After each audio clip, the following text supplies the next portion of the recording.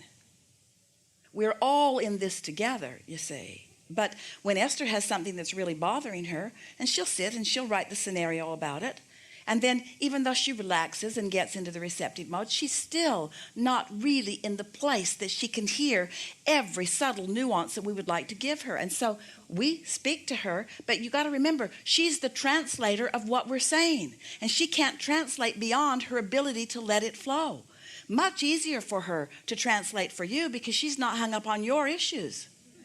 Sometimes she'll read back those writings and she'll realize, well, Abraham told me it then, and then they told me then, and then they told me then, and then they told me then, and then I got it. Be patient with yourself in the same way that your inner being is. Thanks. Good? Thank you. Yes, indeed. Yes.